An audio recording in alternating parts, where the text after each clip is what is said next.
नमस्कार दोस्तों, जयगांव मिरर्स में आपका स्वागत है। मैं इस समय मौजूद हूं खोखला बस्ती के क्षेत्र में और जयगांव 1 नंबर ग्राम पंचायत के अधीन ये क्षेत्र पड़ता है। काफ़ी बार आप सभी के समक्ष इस बैरघारी खारखोला नदी का जो बर्बादी यहाँ पे हो रहा था, यहाँ पे फ्लड सिचुएशन था, उसका विजुअल्स आप सभी के समक्ष साझा करते आए हैं जयगांव मिरर्स के माध्यम से। लेकिन दोस्तों, दुर्भाग्यपूर्ण है कि प्रशासन द्वारा अधिकारीगण यहाँ पे नहीं आ रहे हैं। ये काफ़ी दुर्भाग्यपूर्ण है। हालांकि देखा गया नेतागण यहाँ पे दौरा करने आए, लेकिन स्थानीयों का कहना है कि यहाँ पे कोई कार्य नहीं हो रहा है। लिहाजा आज आप सभी के समक्ष विजुअल साझा करना चाहेंगे कि किस तरह से अंतिम में ग्रामीण लोग मजबूर होकर खुद से कार्य करने के लिए यहाँ पे लगे हुए हैं। आप देख सकते हैं मेरे पीछे यहाँ पे तमाम लोग यहाँ पे मौजूद हैं खोखला बस्ती क्षेत्र के, और अपने आप से खुद से यहाँ पे दिन रात कार्य कर रहे हैं ताकि गांव को बचाया जा सके। आप देख सकते हैं बांस का यहाँ पे बैरियर लगाया जा रहा है, एक प्रोटेक्शन बांध बनाया जा रहा है, और इसमें किसी भी प्रकार का आर्थिक सहायता किसी के तरफ से नहीं दिया गया। ये सारा जो भी यहाँ पे खर्चा हो रहा है स्वयं यहाँ के ग्रामीण लोग ही कर रहे हैं। तो मैं सवाल रखना चाहूँगा दोस्तों, ये जो कार्य कर रहे हैं ये कार्य क्या प्रशासन द्वारा नहीं किया जा सकता था? मैं इसलिए सवाल रखना चाहूँगा दोस्तों क्योंकि ये जो खोखला बस्ती क्षेत्र है यहाँ पे गोरखा समुदाय ज़्यादा यहाँ पे बसवास करते हैं। अधिकांश यहाँ के लोग जो है गोरखा समुदाय से बिलोंग करते हैं, और दुर्भाग्यपूर्ण है जिस तरह से हमारे जयगांव के क्षेत्र के, हमारे खोखला बस्ती के क्षेत्र के गोरखाओं के साथ भेदभाव करते हुए यहाँ पे प्रशासनिक अधिकारीगण यहाँ पे नहीं पहुँच पा रहे हैं। इसके लिए मैं आलोचना करना चाहूँगा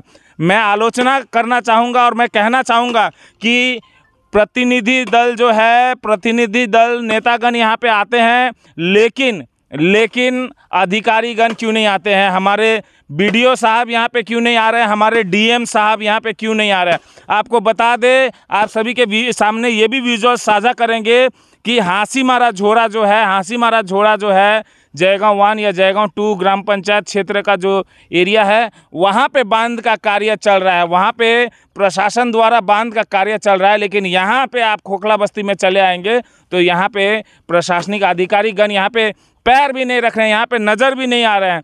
तो मैं ये सवाल ये करना चाहूँगा कि हमारे जो खोखला बस्ती क्षेत्र के यहाँ पे गोरखा समुदाय बहुबाल यहाँ पे ज़्यादातर गोरखा समुदाय के जो लोग हैं उनके हित के लिए, उनके बचाव के लिए कार्य क्यों नहीं किया जा रहा है?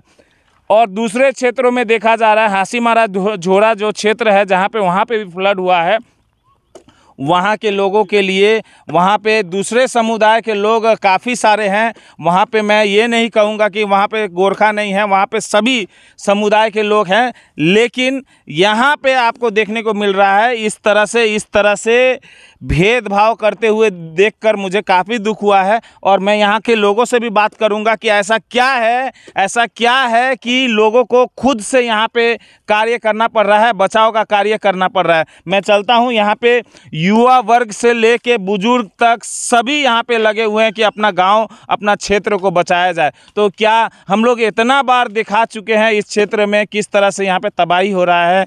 भूटान से जो नदी बह के आ रहा है, ढेर सारा मिट्टी लेके आ रहा है, इसका सॉल्यूशन के लिए समय लगेगा, ये भी हम लोग मानते हैं, लेकिन बचाव का कार्य प्रशासन के तरफ से क्यों नहीं हो रहा है, ये मैं सवाल रखना चाहूँगा। प्रशासनिक अधिकारीगण यहाँ तक क्यों नहीं पहुँच पा रहे हैं? मैं अपने गाड़ी में, अपने स्कूटी में पेट्रोल डालकर यहाँ तक पहुँच सकता हूँ। प्रशासनिक अधिकारीगण लोगों को तो गाड़ी सरकारी मिलता है, तेल सरकारी मिलता है, सभी सहूलियत सरकारी मिलता है, उसके बाद भी आप यहाँ पे अगर नहीं पहुँचेंगे तो विजय कुमार गुप्ता आपसे क्यों नहीं सवाल करेगा? मैं चलता हूँ, कुछ और यहाँ के लोगों से भी बात करता हूँ। दाजु, यहाँ आउनुहोस्, अलिकति आउनुहोस्। यहाँ जुन चाहिँ कार्य हुँदैछ, तपाईहरु आफै कार्य गर्दैछ, अलिकति भन्नुस् किन तपाईहरु आफै किन, सरकारले किन गर्दैछन्? यहाँनेरि यस्तो छ, सरकारको कतिजनाहरू आउँछ, जस्तो अस्ति जेडएच जेडिए चेयरम्यान गङ्गा प्रसाद सर आउनुभयो। उसको बादमा यहाँनिर हाम्रो पञ्चायत कमल पाक्सेन दाजु आउनुभयो। तर यहाँ कुनै खासै काम भएको छैन। एउटा मिसिन दिएको छ हामीलाई, त्यो पनि हामीले जति बेला चाहेको जस्तो यहाँ चलाउन सकेको छैन। कोही बेला तेल हुँदैन त्यसको, कोही बेला के हुँदैन। हामीलाई जरुरत परेको बेला त्यो मिसिन पनि यहाँ चल्न सकेको छैन होइन। अब खोलाले जस्तो भुटानको यो स्लाइड भएको छ, त्यो स्लाइडको माटो यहाँ आएर पुरा हाम्रो गाउँ पुर्दैछ, तपाईँहरूले हेर्न सक्नुहुन्छ। अनि अब हामीले प्रशासनमाथि बहुत आशा गरेको थियौँ, तर अब निराशा हुनु थाले। हामी गाउँले माथि निराशा आउन थालिसक्यो। हामी त हेर्नुमा आयो डिएम साहब, बिडिओ साहब जग्गा जग्गा घुम्दैछ। हाम्रो यहाँ खोखलामै किन आएको छैन? यहाँ चाहिँ अब हाम्रो डिएम साहबहरू, हाम्रो जस्तो कालचिनीको हाम्रो के भन्छ बिडिओ साहबहरू यहाँ आएर हेरिदिनु हुँदैन। हाम्रो गाउँमा कुनै के कारण छ तपाईँले अघि भने जस्तो सायद हाम्रो गोर्खावासीको गाउँ भएर पनि होला, हुनसक्छ त्यस्तो लाग्दैछ। अब हाम्रो मनमा चाहिँ त्यस्तो शङ्का पैदा हुँदैछ क्या। किनभने अरू जग्गा बहुत जग्गा हामी हेर्छौँ, अरू जनजाति बसेको ठाउँमा यस्तो भयो भने तत्काल कुछ न कुछ काम भइहाल्छ। यहाँ हाम्रो अहिलेसम्म 10वटा बोरी लाउने काम पनि भएको छैन भन्दा एउटा मिसिन दिएको छ नामको लागि। कोही बेला तेल हुँदैन त्यसको, कोही बेला बिग्रेको हुन्छ। यस्तो खटरा मिसिन ल्याएर राखिदिएको छ खालि देखाउनुको लागि। त्यो भएर हामी प्रशासनदेखि अब आशा छोडेर अब हामी गाउँले सबै गरिब दुखी मिलेर पैसा कलेक्सन गरेर हामीले बाँस किनेर अब हाम्रो गाउँको अब सुरक्षाको लागि यो गर्दैछौँ हामी। धन्यवाद। दाजुको नाम? कुमार प्रधान। घर चाहिँ कहाँ हुन्छ? यहाँ इन्द्रेन टोल, खोखला बस्ती, लिम्बू लाइन। दोस्तों, जैसा कि आप देख सकते हैं, दाजू बता रहे हैं, भैया बता रहे हैं कि नेतागण आते हैं, अधिकारीगण नहीं आते हैं। नेतागण के पास उतना क्षमता नहीं होता कि वो खुद से कार्य कर लें। वो लोग जनता का आवाज़ है, जनता के प्रतिनिधि हैं, लेकिन उनको प्रतिनिधि के माध्यम से लोगों का जो आवाज़ है पहुंचना चाहिए सरकार के पास, अधिकारियों के पास, डिपार्टमेंट के पास। वो लोग पहुंचाते भी हैं, लेकिन दुर्भाग्यपूर्ण है कि यहाँ पे अभी तक इतना बर्बादी हुआ, काफ़ी सारे लोग घर बेघर हो गए, लेकिन अभी तक ना डीएम साहब यहाँ पे आए, ना बीडीओ साहब यहाँ पे आए, ना कोई उच्च अधिकारी यहाँ पे आए। नेतागण आ रहे हैं, नेतागण का दौरा का सिलसिला चलेगा, वो भी हम लोग दिखाएंगे। लेकिन हम चाहेंगे कि हमारे अधिकारीगण जो है वहाँ यहाँ पे आए, और जिस तरह का यहाँ पे भेदभाव हो रहा है, मैं कड़े शब्दों में कहना चाहूँगा, इस तरह का भेदभाव नहीं होना चाहिए। लोगों को शंका हो रहा है यहाँ के निवासियों को कि यहाँ पे गोरखा जनजाति ज़्यादा यहाँ बसवास करता है, इसीलिए ये लोग को नकारा जा रहा है। मैं और भी एक अंकल से बात करना चाहूँ। अंकल नमस्कार। नमस्कार। अंकल को नाम के हुन्छ? मेरो नाम समर बहादुर राई। हजुर हिन्दीमा कुरा गर्नु सक्छ? अलिक कम्ती मात्रै आउँछ, नेपालीमै गरौँ न। छैन? हजुर हुन्छ। तपाईँको गाउँमा आज तपाईँहरू सबै, तपाईँको कति उमेर भइसक्यो? मेरो 68 साल भइसक्यो। तपाईँ सिनियर सिटिजन पनि भइसक्यो, तर पनि म हेर्दैछु तपाईँ कुदी काम गर्दै रहेछ। के गर्नु, हेर्नुहोस् न, अब यो काम नगरिकन त भएन नि त। सबै बालबच्चाहरू जाउँ कहाँ जाउँ, बसोबासो गरेको हाम्रो यहाँको कुनै प्रुफ छैन, पट्टा छैन। पट्टाको रिक्वेस्ट कति गऱ्यौँ हामीले, आज हुन्छ भोलि हुन्छ आशामा जीवन बितिसक्यो, र त्यही पनि कमाएर त खाँदै थियौँ आजसम्म। तर भुटानको जुन पहाडहरू भत्केर हामीलाई अति नै असुविस्ता पार्यो, र हामी जानु त कहीँ पनि गयौँ। यहाँबाट हाम्रो पञ्चायत मेम्बरकोमा गयौँ, पञ्चायत मेम्बरले पनि जोडे गर्दैछ, प्रधानकोमा गयौँ, र हामी अरूतिर कतै गएको छौँ। र अलिकति के भयो भनेदेखि हाम्रो गाउँले अलिक शिक्षित भाइहरू भतिजाहरू पनि अलिकति हामीलाई आएर यसो गरौँ उसो गरौँ, तपाईँहरूको त अलिक दिमाग छैन, हामी त बाहिर घुमेको डुलेको परेर चेतेको भन्ने हाम्रो युवकहरू पनि निक्लेन। र अहिले चाहिँ हामीहरू कस्तो किसिमको मान्छे यहाँ परेको छौँ भने एकदमै केही नबुझ्ने, लाटो गोङ्गा मसिनो बालबच्चा भल्टङ भुल्टुङ भएकोहरू मिलेर हामी 2-4 भाइ मिलेर पहिला हामीले एउटा सल्लाह निकाल्यौँ। रातभरि सपनामा हामीले सोचेर अब उपाय केही लागेन साथीभाइ हो, जानु त कहाँ जानु हामीहरू, अब यही गरौँ हामीले मिलेर, कसैले 10 घन्टा कसैले 15 घन्टा कसैले नभ्याउनेले 2 घना देऊ भनेर हामीले सरसल्लाह गरेर हामी आफै खटेर एउटा के छ भनेदेखि हुने त होइन होला र पनि अलिकति बाँच्छौँ कि भनेर हामीले एउटा मनको बाँस लाउँदैछौँ, बाँस गाडेर। र बाँसको यस्तो किसिमले हामीले गरेको छौँ, जुन हाम्रो मेम्बरहरू पञ्चायतले दिएको थियो एउटा मिसिन, त्यो मिसिन पनि जुन चाहिँ हेभी मिसिन तुर्सा खोला गयो, एउटा सेकेन्डमा दिनुभएको छ हामीलाई खटेर। र पनि काम त लाउँदैछौँ, गर्दैछौँ। त्यो त एक दिनको समस्याको सल्युसन हो। त्यो त माटो आज हटायो भने भोलि फेरि माटो आइहाल्छ। तर यहाँ चाहिँ मेन चाहिँ बाँधको दरकार जुन चाहिँ देख्दैछ। हजुर हजुर। अनि हामीले 2 दिनको ईदको लागि छुट्टी मागेर गएको छ, जुन हाम्रो अपरेटर पनि हामीले छुट्टी पनि दिएको छौँ र सायद भोलिदेखि आउनुहुन्छ होला। र हामीले गर्दैछौँ अलिकति, किनभने साथीभाइहरूलाई पनि कसैलाई कराएर हो कि फकाएर हो कि गर्दैछौँ। र सरकारद्वारा पनि सबैले नै नजर लगाइदिनु भने धेरै धेरै कोटी कोटी धन्यवाद हुनेछ। हजुरहरू पनि आएर नजर लगाइदिनुहोस्। हामी त मूर्खले एउटा मनको बाँस मात्रै लाउँदैछौँ। यसमा तपाईँहरूले पनि बुद्धिजीवीहरूले आएर देखाइदिनुहोस्, यसो गराओ यसो गराओ, हामी गरिदिन्छौँ भन्ने हजुरबाट पनि सहुलियत भयो भने हामी धेरै धेरै खुसी मान्नेछौँ। र अब यो चाहिँ हामीले के भनेदेखि एउटा जति बचोड थियो त्यो पनि अब भुटान पहिला त यसो जान्थ्यौँ र हाजिरी कमाएर ल्याउँथ्यौँ, अहिले त लकडाउनले त्यो पनि छैन।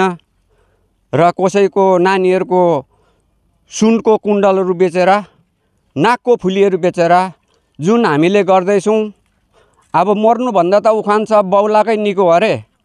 त्यो सुन त भनौँ भोलि सञ्च सुविस्ता भयो भने कमाएर लाउन सक्छौँ। तर नानीहरूलाई रुवाएर पनि हामीले एउटा खर्च गर्दैछौँ आफ्नो आइडियाले। र यो किसिमले गरेको छौँ हामीले 15 फुटे बाँस काटेर 5 फुट डाउन गाडेर 10 फुट माथि राखेर हामीले भाटा बाँधेर एउटा मनको बाँस लाउँदैछौँ। र हजुरहरूले पनि अलिकति नजर लगाइदिने, सुनिदिने। हाम्रो त जाने जग्गामा छैन र हामी त जान्दैनौँ पनि, लाटा गाउँको गणातन्देरी, हामी त घरमा प्यार गर्ने मात्रै हो। हामी राजनीतितिर पनि छौँ न, हामी त केही पनि बुझ्दैनौँ। सरकारद्वारा नै अलिकति हेरविचार गर्दै हामीलाई बहुतै राम्रो हुने थियो। अङ्कल यो जुन चाहिँ काम तपाईँहरू गर्दैछ, यो कतिको खर्च हुँदैछ जस्तो? यहाँ मोटामोटी 30 देखि 35 भइसक्यो। 30-35 हजार भइसक्यो। अझै कति लाग्छ होला? अहिले त जस्ट सुरु भएको छ, भर्खर सुरु भएको छ, तपाईँको माथि ठोकाएको छैन। र पनि अझै लाग्छ होला 30-35 जस्तो चाहिँ बाँस लगाएर भाटा बाँध्नु मात्रै लाग्दैछ अब हाम्रो खर्च। लगभग 70-80 हजार। हजुर। अन्त त्यो त सामानको खर्च पर्यो, त्यो चाहिँ सामानको खर्च पर्यो। खट्नी त सबै तपाईँको अहिले हामीहरू 8 बजीदेखि लिएर कोही बेला 7:30 बजी 8 बजीसम्म बस्छौँ। यो जुन चाहिँ मान्छेहरू काम गर्दैछ, लगभग 15-20 जना काम गर्दैछ, त्यो हाजिरा जोड्यो भने त लाख रुपियाँ पार हुन्छ? लाख रुपियाँ पार हुन्छ हजुर। लाख रुपियाँले पुग्दैन नि, त्यो पनि पुग्दैन। लाख रुपियाँले कहाँ हुन्छ तपाईँको? हेर्नुहोस् न, अब यो हामीले 200, 250, 300 गरेर बाँस किनेको, त्यो पनि बाँसले दिन मान्दैन। मैले दुईवटा बाँस घारी शेष गरेँ, उता बयर घारीलाई पनि दिएँ मैले 5 घना गिफ्ट, 30वटा बोरा दिएँ। र यता पनि मैले 2टा बाँस घारी खत्तम गरेर मैले बिना पैसामा, तर साथीहरूले कतिजनाले बाँस नहुनेले किनेर लाउँदैछ, कतिजना काम गर्नु नआउनेले 500 रुपियाँ गरेर हाजिरी दिँदैछ, 5 घना बाँस दिँदैछ, कसैले 10 घना दिए, कसैले 20 घना दिए। मैले 2टा बाँस घारी खत्तम गरेँ, कतै बचत हुन्छ कि सबैको लागि भनेर। र अझै पनि हाम्रो यो पर्सेन्ट भइसकेको छैन। यसलाई सफल गर्नुको लागि अझै पनि हाम्रो 40-50 हजार बाँस र बाँसको भाटै लाउँदा मात्रै त्यति मोटामोटी हिसाबले सायद नपुग्ला, र त्यतिले हामीले कोसिस गर्छौँ।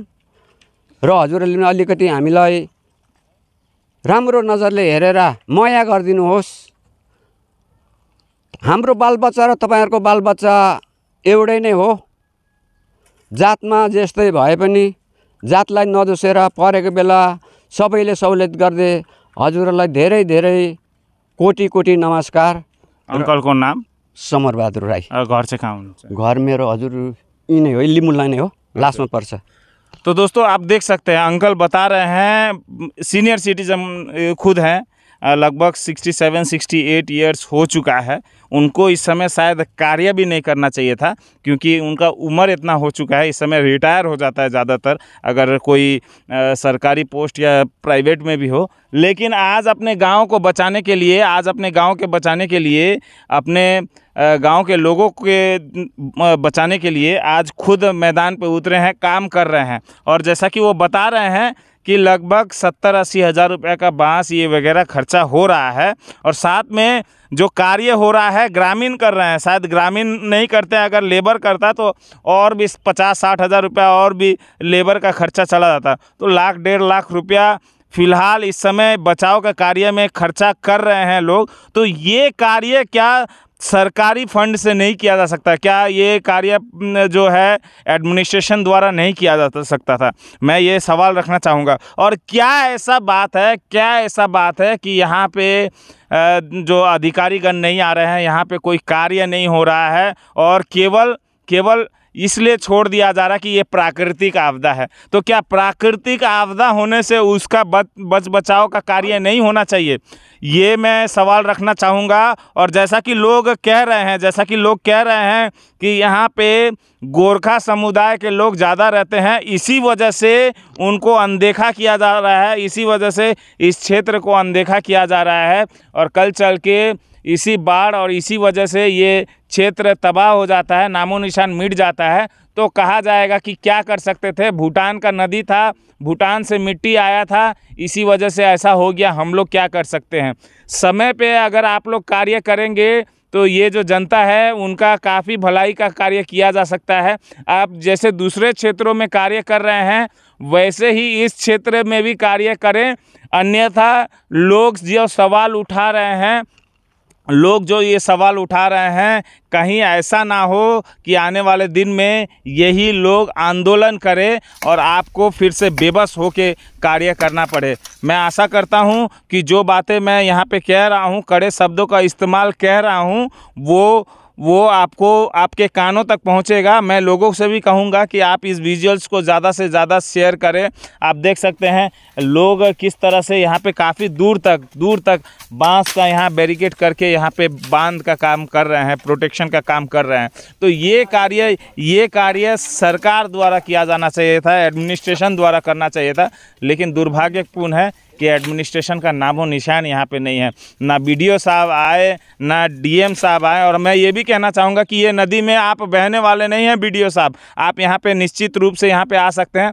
बारिश होता है तो यहाँ नदी बहती है, बारिश नहीं होता है तो ये सूख जाता है। तो यहाँ पे वो जो पाना नदी में जैसे आप बहने वाले थे, वैसा स्थिति नहीं होगा। यहाँ पे आप आए, डीएम साहब को भी लेके आए, और भी ऊँचे अधिकारीगण को लेके आए, और यहाँ की जनता जो कह रही है उनके साथ जो भेदभाव हो रहा है ये ना हो। अगर आगे भी चल के ऐसा ही देखा गया तो फिर से विजय कुमार गुप्ता मैदान पे आएगा, इस क्षेत्रों में आएगा और आपको फिर से आलोचना करेगा। आप हमको तारीफ़ करने का मौका दें तो हम आपका तारीफ़ भी करेंगे, लेकिन फ़िलहाल जिस तरह का यहाँ पे भेदभाव देखा जा रहा है, जिस तरह से अनदेखा किया जा रहा है यहाँ के क्षेत्र के निवासियों को, वो काफ़ी दुर्भाग्यपूर्ण है और इसे कतई बर्दाश्त नहीं किया जा सकता। मैं आशा करता हूँ कि प्रशासन के पास ये विजुअल्स पहुँचेगी और यहाँ पे आएंगे और केवल दौरा ही नहीं, कार्य भी करेंगे। ये जो ग्रामीण लोग हैं, ये लोग अगर खुद से कार्य कर सकते हैं तो सरकार और प्रशासन के पास तो लाखों करोड़ों का फंड होता है। यही जनता, गरीब जनता टैक्स के तौर पे भुगतान करती है सरकार को कि देश, गांव और शहर को विकसित किया जाए, और उनके ग्राम के छोटे से कार्य को अगर सरकार अनदेखा करती है, एडमिनिस्ट्रेशन अनदेखा करती है, तो फिर काफ़ी दुर्भाग्यपूर्ण है। दोस्तों, इस समय हमारे साथ जुड़ रहे हैं इसी क्षेत्र के पंचायत मेंबर है पवनवीर मोक्तान जी, और आपको कह दे इन्होंने दिन रात एक कर दिया। जहाँ जहाँ बाढ़ हुआ था उनका रातों का नींद हराम हो गया था, लेकिन गरीब लोगों का और जनता का साथ नहीं छोड़े थे। आपको याद होगा पासाका के तरफ में, जो एशियन हाईवे के तरफ में जब बाढ़ आया था, तो वो और उनके क्षेत्र के जितने युवा वर्ग है लग गए थे पत्थर हटाने में, रास्ता बनाने के लिए कि पानी बढ़िया से बह सके, बचाव के कार्य में लग गए थे दिन रात। इसी तरह से जनप्रतिनिधि किसे कहा जाता है? अगर मैं कहूँ तो उदाहरण उदाहरण के लिए हमारे साथ पवनवीर मुक्तान जी है। पवनवीर मुक्तान जी, आप काफ़ी बढ़िया कार्य कर रहे हैं और इसी तरह से आप आगे भी जनहित में गाँव वासियों के लिए कार्य करें। इस समय जो देखा जा रहा है कार्य, इसके विषय में थोड़ा बताएं। नमस्कार। मैं फर्स्ट ऑफ ऑल जय गौ मीरज को धन्यवाद देना चाहता हूँ। वो हम लोग का यहाँ का जो दुख है, वहाँ का जितना भी सिचुएशन है वो साझा करता है उसका जय गौ मीरज का चैनल का मार्फत। और विगत दिन में जो फ्लड हुआ था, जो वो नदी का कारण जो भूटान से जो बह के जो नदी आया, वो बहुत तबाही मचा दिया। यहाँ पे घर ले गया, कितना का घर जो आरबीएम जो मट्टी से पूर दिया, कितना का ज़मीन ले गया। और जितना सरकार से बोलना है वो हम लोग बोल दिया, लेकिन क्या करें, सरकार का इंतज़ार से तो हम लोग पूरा गांव डूब जाएगा। इसलिए हम लोग पूरा गांववासी मिलके हम लोग को जो अभी आपने देखा वो जो 68 इयर्स जो दादाजी है, वो सब में हम लोग गांव मिलके आज ये बांस का कार्य प्रोटेक्शन वाल लगा रहा है प्रोटेक्ट के लिए, ताकि हम लोग को गाँव बच सके। करीबन आपका यहाँ भूटान बॉर्डर से लेके 400 मीटर लगभग इतना मीटर हम लोग प्रोटेक्शन कर रहा है अभी। तो ये कब से कार्य चल रहा है? अभी 7 दिन हुआ अभी लगातार जी। तो ये कार्य शुरू होने के बाद भी कोई अधिकारीगण नहीं आ रहे हैं? अभी तक तो कोई भी नहीं आया। बारिश के दिन में समझा जा सकता है यहाँ पे आना काफ़ी मुश्किल होता है, कनेक्टिविटी का थोड़ा समस्या है, ये भी समझा जा सकता है। नेतागण आए थे, ये खुशी है कि नेतागण प्रतिनिधिगण जो है वो आके दौरा करके गए, लेकिन दुर्भाग्यपूर्ण है कि प्रशासनिक अधिकारीगण आज तक नहीं आए। अभी तक तो कोई भी नहीं आया। हम लोग को बोल दिया, रिपोर्ट तो भेजा है, लेकिन एक ठो मशीन भेजा है, लेकिन तो मशीन तो वही नदी जो आरबीएम साइड करने के लिए सिर्फ है, लेकिन ये पॉलिटिकल परमानेंट सोल्यूशन चाहिए हम लोग यहाँ पे।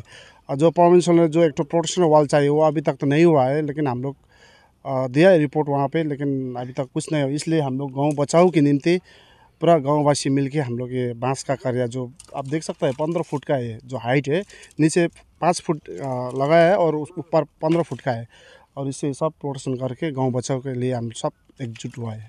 और कुछ लोग कह रहे थे कि यहाँ पे अनदेखा किया जा रहा है, भेदभाव किया जा रहा है, गोरखा समुदाय यहाँ पे ज़्यादा बसवास करते हैं, इसीलिए ऐसा वो लोग इसके साथ भेदभाव जो देखा जा रहा है, ऐसा किया जा रहा है। आप क्या कहना चाहेंगे? मैं इसमें तो मैं क्या बोल सकता हूँ, देखिए अभी जितना वो लोग कर सकते हैं वो कर रहा है। दूसरे क्षेत्रों में बचाव का कार्य चल रहा है। खोखला बस्ती जहाँ गोरखा क्षेत्र बहुल क्षेत्र है, वहाँ पे नहीं कार्य हो रहा है, लोग ऐसा कह रहे हैं, तो आप इसे किस तरह से देखते हैं? ये थोड़ा ध्यान देने का बात है। आप जो आप क्वेश्चन कर रहा है उसका मैं भी सहमत हूँ, क्योंकि हासीमारा जोड़ा जो झरना बस्ती है, वहाँ पे इमीडिएटली प्रोटेक्शन वाल हो रहा है, और लेकिन हम लोग यहाँ भी इतना घर डूब के भी अभी तक कुछ इधर सोल्यूशन नहीं हो रहा है। थोड़ा भेदभाव तो हो रहा है, जैसे कि हम लोग यहाँ पे 100 साल से जो बैठा है हम लोग जनजाति जो ST शेड्यूल ट्राइब है, यहाँ पे सब जनजाति है। हम लोग यहाँ 100 साल से बैठे, एक तो क्या बोलता है वो है हम लोग का पास कोई ज़मीन का अधिकार पट्टा भी नहीं मिला आज तक। कोई मिला है, लेकिन कुछ लोग नहीं मिला है। अब ऐसा रिकॉर्ड है, फिर भी हम लोग यहाँ पे अनदेखा कर रहा है। हम लोग को यही है, सरकार से निवेदन करना चाहता हूँ, रिक्वेस्ट करना चाहता हूँ, आप लोग थोड़ा हम लोग इधर भी देखिए, क्योंकि जय गाँव 1 सबसे फ्लडेड जो फ्लड होता है एफेक्टेड एरिया ये खोखला बस्ती, अपर खोखला बस्ती है। यहाँ पे 3 ठो नदी, एक ठो बाउनी जोड़ा बोलता है, एक ठो खार खोला बोलता है, एक ठो गुए जोड़ा बोलता है, एक ठो गोबर जीती बोलता है, 4 ठो नदी है। ये सबसे ज़्यादा अफेक्टेड एरिया हम लोग का ये जय गाँव 1 का खोखला बस्ती है। यहाँ पे थोड़ा सरकार भी ध्यान देना चाहिए, यही रिक्वेस्ट करना चाहता हूँ। और जैसा कि यहाँ का परमानेंट सॉल्यूशन के लिए भूटान प्रशासन के साथ बात करना काफ़ी ज़रूरी है। कुछ दिन पहले JDA चेयरमैन गंगा प्रसाद शर्मा जी कहे थे कि हम लोग बात करेंगे, तो क्या लगता है बात करना जल्द से जल्द बात होना चाहिए, कुछ कार्य होना चाहिए?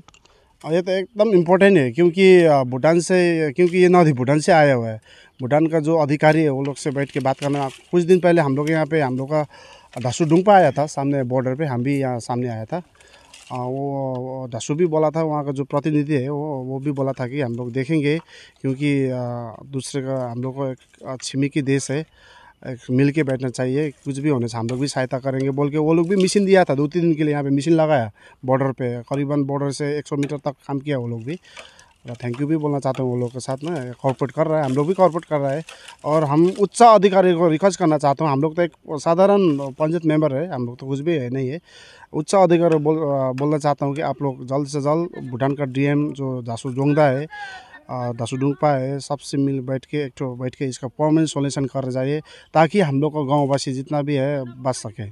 धन्यवाद पवन जी बात करने के लिए। और आप जो कार्य कर रहे हैं इसी तरह से कार्य करते रहें। जयगो मिरर्स आपके साथ है, आप अच्छा कार्य कीजिए और विजय कुमार गुप्ता हमेशा आपके कार्य को और भी हाईलाइट करने के लिए, बढ़ावा देने के लिए ज़रूर आएगा। जयगो मिरर्स आपके साथ है, आपके ग्रामवासियों के साथ है।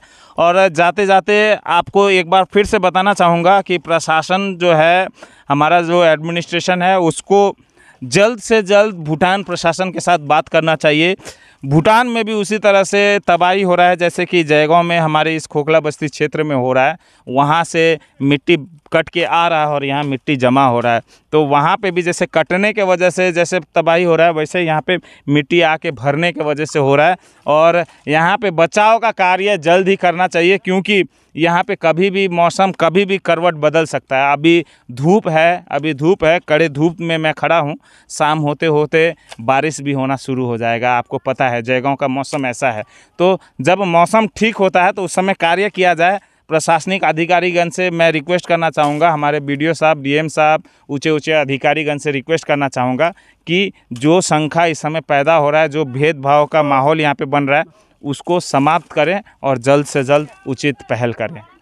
और दोस्तों चलते चलते मैं और भी कुछ ग्रामीण लोगों से बात करना चाहूँगा। आप देख सकते हैं, यहाँ पे देख सकते हैं, यहाँ की जो महिलाएं हैं, यहाँ के युवा वर्ग और सभी यहाँ के जो सीनियर है, जूनियर है, सभी को जूस पिला रही हैं।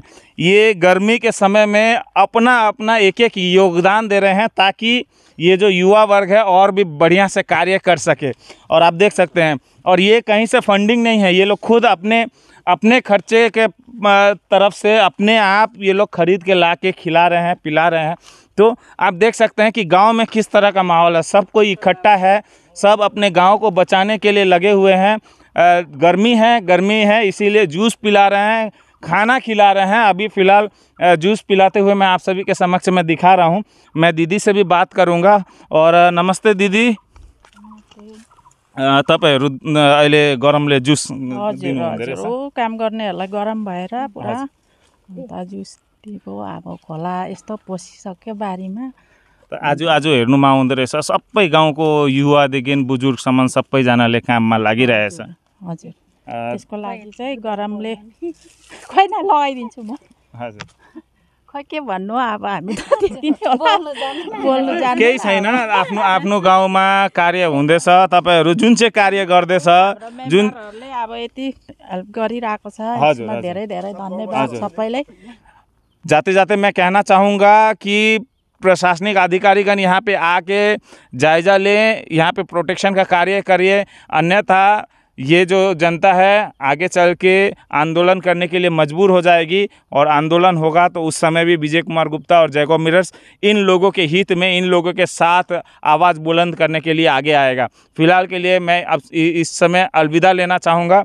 जयगो मिरर्स का प्रयास आपको कैसा लगता है ज़रूर कमेंट करें, लाइक शेयर विजुअल्स को कर दें, ताकि ज़्यादा से ज़्यादा लोगों के पास पहुंच सके, अधिकारीगण के पास पहुंच सके। इसी तरह से हमारे चैनल के साथ जुड़ते रहिएगा, सपोर्ट करते रहिएगा। जय हिंद, जय भारत, जय बंगला।